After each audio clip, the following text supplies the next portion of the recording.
सम्मानित साथियों, मैं संक्षेप में अपनी बात रखूंगा। उससे पहले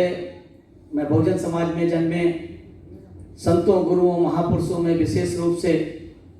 भारत में सामाजिक क्रांति के पितामह, शिक्षा की ज्योत जलाने वाले महात्मा ज्योतिबा फुले, बहुजनों के आदर्श और भारत में आरक्षण के जनक कुंभी राजा राजऋषि छत्रपति साहू जी महाराज, सही मायने में शोषितों की लड़ाई को पूरे भारतवर्ष में कामयाब बनाने वाले भारतीय संविधान के निर्माता विश्व रत्न बुद्ध सत्य बाबा साहब डॉक्टर भीमराव अम्बेडकर और उनके बाद इन महापुरुषों के कारवां को भारत की बदली हुई परिस्थितियों में एक नई दिशा देने वाले वामसेव, PS4, BRC और बहुजन समाज पार्टी के संस्थापक, इस सदी के महानायक मानवर श्री कांशीराम साहब के चरणों में श्रद्धा सुमन अर्पित करते हुए मैं बहुजन समाज पार्टी की राष्ट्रीय अध्यक्ष और आबादी के हिसाब से इस देश के सबसे बड़े सूबे उत्तर प्रदेश की चार बार लोकप्रिय, न्यायप्रिय, जनप्रिय मुख्यमंत्री रही, संसद की शेरनी परम आदरणीय बहन कुमारी मायावती जी को अपना आदर्श और प्रेरणा स्रोत मानते हुए उन्हें अपने हृदय की गहराइयों से कोटि कोटि आभार व्यक्त करता हूं कि उन्होंने मुझ जैसे एक साधारण से कार्यकर्ता को न सिर्फ देश के सबसे बड़े प्रदेश उत्तर प्रदेश में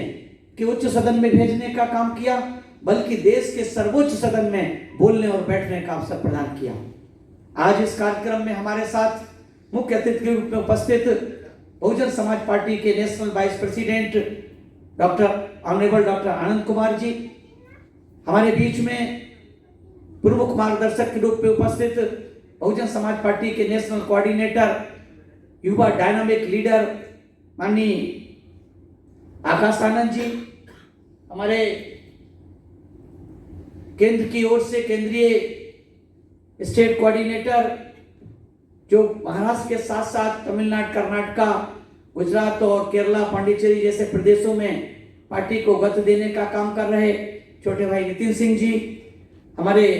प्रदेश प्रभारी भाई मनीष गावड़े जी, इस कार्यक्रम में हमारे साथ मंचासीन प्रोफेसर रोडे PL वामसेव के जो बहुत ही पुराने साथी हैं और इस कार्यक्रम का सफल संचालन कर रहे भाई इंजीनियर तावड़े साहब जी, और इस छोटे से ही सही लेकिन बहुत ही गंभीरता के साथ बैठे हुए हमारे वामसेव के सम्मानित साथी, हमारी बहनें, मैं आप सबका अपने हृदय की गहराइयों से हार्दिक स्वागत, अभिनंदन और वंदन करता हूं। साथियों, दो लाइनें हैं जो आप लोगों के ऊपर बहुत सटीक सी हैं, इसलिए मैं सोचता हूं कह दूं कि उसूलों पे आंच आए तो टकराना जरूरी है। उसूलों पे आंच आए तो टकराना जरूरी है। जो जिंदा हो तो जिंदा दिखना जरूरी है। आप लोगों ने कम समय में यहाँ पर उपस्थित होकर के इस बात को बताने का काम किया कि औरंगाबाद के लोग आज भी वामसेव के लोगों में वो टकराने के साथ साथ जिंदा रहने दिखाने की ताकत है। और जो हमारे रोडे साहब ने बात कही कि अगला प्रोग्राम वो 2000 कार्यकर्ताओं वामसेव के साथियों के साथ करेंगे, निश्चित रूप से मैं अपने नेशनल कोऑर्डिनेटर साहब से निवेदन करूंगा कि वो जल्दी हम लोगों को प्रोग्राम दें ताकि हम खास तौर से औरंगाबाद में जो एजुकेशन के लिए हमारे मसीहा बाबा साहब ने एक बड़ा काम यहाँ पर किया था, उस एजुकेशन के हब के क्षेत्र में वामसेव का एक बड़ा कार्यक्रम यहाँ पर हो जो महाराष्ट्र में एक मील का पत्थर साबित हो।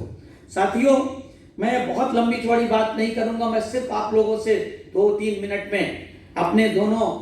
मुख्य अतिथियों के रूप में, जो मुख्य मार्गदर्शक उनके रूप में बहुत संक्षेप में आप लोगों को बता देना चाहता हूं। मैं अपनी बात रखने से ज्यादा इस बात को बताना जरूरी समझता हूं कि बहुत से लोग इस बात पे उंगली उठाने का काम करते हैं। बहुत से, खासतौर से महाराष्ट्र में और तमाम प्रदेशों में ये कहते हैं कि बहन जी ने अपने भतीजे को या अपने भाई को पार्टी में जिम्मेदारी देने का काम किया। मैं आपको बताना चाहता हूं कि आदरणीय बहन जी ने ये जिम्मेदारी देने का काम क्यों किया। ये जिम्मेदारी देने का काम इसलिए किया, इतिहास इस बात का साक्षी है और हम सब लोग अच्छी तरीके से जानते हैं कि बाबा साहब ने अपने जीते जी तमाम अपने लेफ्टिनेंटों को तैयार करने का काम किया था, तमाम लोगों को। लेकिन इतिहास इस बात का भी साक्षी है कि समय के क्रूर हाथों ने हमारे मसीहा को 6 दिसंबर 1956 को हम लोगों के बीच से साथियों लीलने का काम किया, छीनने का काम किया। और साथियों, बाबा साहब के परिनिर्वाण के बाद जिन लोगों के हाथ में बाबा साहब के उस आंदोलन को, फुले साहब अम्बेडकर के उस पवित्र आंदोलन की जिम्मेदारी बाबा साहब ने सोचा था जिनके कंधों पे आएगी, वो इस आंदोलन को हर हाल में आगे ले जाने का काम करेंगे। इसलिए उन्होंने कहा था कि जो कारवां आज दिखाई दे रहा है, जहां पर है उससे आगे बढ़ते, निरंतर आगे बढ़ते रहना चाहिए, किसी भी हालत में पीछे नहीं जाना चाहिए। कम से कम हमारे साथी जो हमारे उत्तराधिकारी हैं, जो हमारे अनुयायी हैं, वो इसको आगे नहीं ले जा सकते तो कम से कम वहीं पर छोड़ दें। लेकिन महाराष्ट्र इस बात का गवाह है कि महाराष्ट्र वो जन्मभूमि है जो यहाँ के संतों, गुरुओं, महापुरुषों की पवित्र भूमि है, जिन्होंने यहाँ पर पूरे देश को दिशा देने का काम किया। बाबा साहब ने इस देश को एक राष्ट्रीय नेतृत्व प्रदान करने का काम किया। लेकिन बाबा साहब के परिनिर्वाण के चंद वर्षों के बाद, अगर हम ये कहें कि 15 वर्षों के लगभग अंदर ही बाबा साहब का कारवां महाराष्ट्र की उस जमीन में, जो बाबा साहब की कर्म भूमि थी, बाबा साहब की जन्मभूमि थी, उसी भूमि पर जमींदोज होने लगा। और खास तौर से तब जब 1971 में कांग्रेस के सबसे बड़े, कांग्रेस जो उस समय सबसे बड़ी पार्टी होती थी, उस पार्टी के साथ बाबा साहब की परिकल्पना वाली पार्टी आरपीआई के सबसे बड़े धड़े ने, जो सबसे बड़ा जो पार्टी जो उस समय थी, उस पार्टी ने कांग्रेस से 521 सीटों में से आउट ऑफ 521 सीट्स लोकसभा में केवल एक सीट लेकर के समझौता करके बाबा साहब के उस मूवमेंट को कांग्रेस के हाथों गिरवी रखने का काम किया। हमारे मसीहा मानवर श्री कांसीराम साहब ने बाबा साहब की उस बात से सबक लेने का काम किया, उनसे इंस्पिरेशन लेने का काम किया। और इसीलिए मानवर कांसीराम साहब ने अपने जीते जी भी तमाम लोगों को तैयार करने का काम किया, तमाम लोगों को। लेकिन मानवर कांसीराम साहब के उस पे कोई भी खरा उतरने का नहीं आया। कोई भी उनके जो एक्सपेक्टेशन थी, जो उनकी इच्छाएं थी, या किस तरह का उनका उत्तराधिकारी होना चाहिए, कोई भी उनके उस पर खरा नहीं उतरा।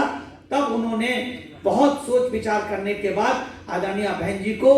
2001 में बहन जी को उन्होंने अपना एकमात्र, बहुजन समाज पार्टी अपना मानवर श्री कांसीराम साहब ने आदरणीय बहन जी को अपना एकमात्र उत्तराधिकारी आदरणीय बहन जी को अपने जीते जी घोषित करने का काम किया था। क्योंकि वो जानते थे कि अगर हमने उत्तराधिकारी घोषित नहीं किया तो हमारे बाद हो सकता आरपीआई की वही गति, आरपीआई जैसी गति बीएसपी की ना हो। इसलिए उन्होंने बहन जी को अपने जीते जी उनमें काबिलियत देख करके, उनमें लीडरशिप की क्वालिटी देख करके उनको घोषित करने का काम किया था। और उन्होंने मानवर साहब की उस एक्सपेक्टेशन पे न सिर्फ खरी उतरी, बल्कि उनके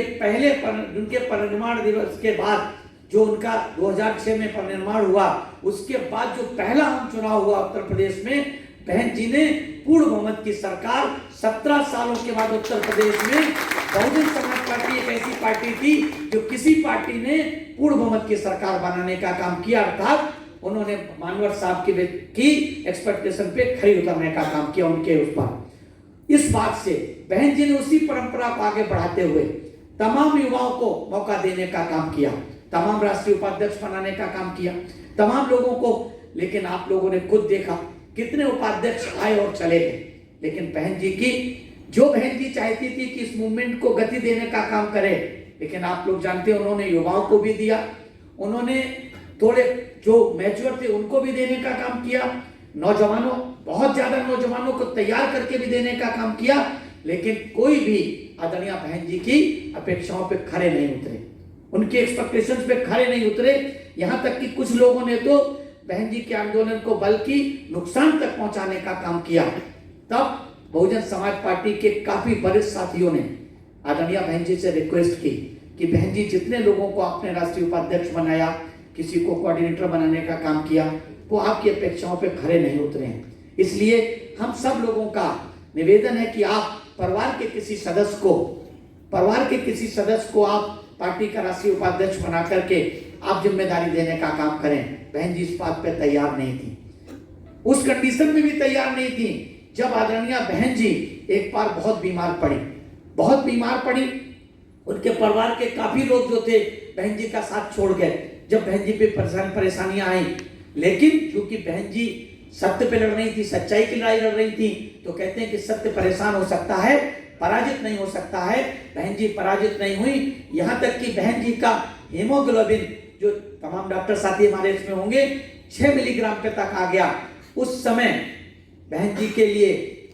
डॉक्टर अनंत कुमार जी, जो बहन जी के सबसे छोटे यंगेस्ट ब्रदर हैं, वो आगे आए और बहन जी के साथ निभाने के लिए उन्होंने संकल्प लेने का काम किया। उस कंडीशन में भी जिन्होंने बहन जी को अपना खून देने के साथ साथ उनके हर सुख दुख में खड़े रहे और अपनी मर्जी से पार्टी का काम देखते रहे, तब भी बहन जी ने उनको कोई पार्टी की जिम्मेदारी नहीं दी। उसके बाद भी 2-2, 3-3 लोगों को राष्ट्रीय उपाध्यक्ष बहन जी ने बनाने का काम किया। राजा राम जी को बनाने का काम किया, जयप्रकाश जी को बनाने का काम किया, रामजी गौतम जी को बनाने का काम किया। लेकिन उन परिस्थितियों पे, अगर वो चूंकि लंबी बात होगी इसलिए बहन जी के अपेक्षाओं पे खड़े नहीं उतरे, तब फिर तमाम सीनियर साथियों ने बहन जी से बहुत निवेदन किया। तब बहन जी ने भाई साहब को, डॉक्टर अनंत कुमार जी को राष्ट्रीय उपाध्यक्ष बनाने का काम किया। उपाध्यक्ष बनाने का काम किया। फिर लोगों की यूथ की जिम्मेदारी की जरूरत पड़ी कि बहन जी ने कहा भाई कोई यूथ इस जिम्मेदारी को निभाने के लिए आगे आए। तमाम यूथ को, बहुत लोगों को बहन जी ने आगे बढ़ाने का काम किया। हमारे जैसे साथी को भी बहन जी ने सरकारी नौकरी से निकाल के, हमारा बहुत दिक्कत, हमको झंझटें हुई, बहन जी ने उन समस्याओं से निकाला, हमको नौकरी हमने छोड़ी। नौकरी छोड़ने के बाद बहन जी ने हमको एमएलसी बनाया, बैकवर्ड कमीशन का डिप्टी चेयरमैन बनाया, मेरी वाइफ को बनाया, यहाँ तक कि बहन जी ने मुझे एमएलसी बनाया, फिर राज्यसभा बनाने का काम किया। और अपने परिवार से किसी भी व्यक्ति को आज तक ना एमएलसी बनाने का काम किया, ना राज्यसभा बनाने का काम किया। यहाँ तक कि जब बहन जी ने भाई साहब को, डॉक्टर अनंत कुमार जी को राष्ट्रीय उपाध्यक्ष बनाया था, तब भी उन्होंने कहा था ये संगठन का काम तो करेंगे लेकिन कभी पार्टी की किसी पद पे चुनाव नहीं लड़ेंगे, यहाँ तक कि कोई बड़ी जिम्मेदारी इनको नॉमिनेशन के रूप में नहीं दी जाएगी। और आज तक बहन जी ने उसको निभाने का काम किया। उसी बीच में श्री हमारे नेशनल कोऑर्डिनेटर आकाश आनंद जी विदेश से पढ़ करके आए। इन्होंने इच्छा जाहिर की, बहन जी ने गंभीरता से लेने का काम नहीं किया कि नहीं अभी युवा है, ये नहीं तैयार होंगे। लेकिन इनके डेडिकेशन को देखते हुए,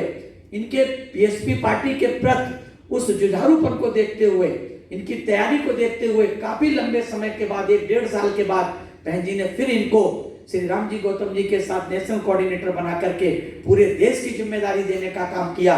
लेकिन फिर बहन जी ने जब थोड़ा सा वो हुआ, तब बहन जी ने जो मैच्योरिटी पूरी तरह से लगा कि नहीं बात को संभाल लेंगे, तब बहन जी ने इनको पूरे देश का नेशनल कोऑर्डिनेटर बना करके हम सब लोगों के बीच में भेजने का काम किया।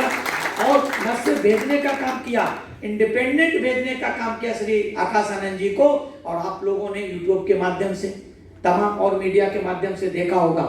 इन्होंने तमिलनाडु से लेकर के, यानी कि अगर हम कहें कन्याकुमारी से लेकर कश्मीर तक,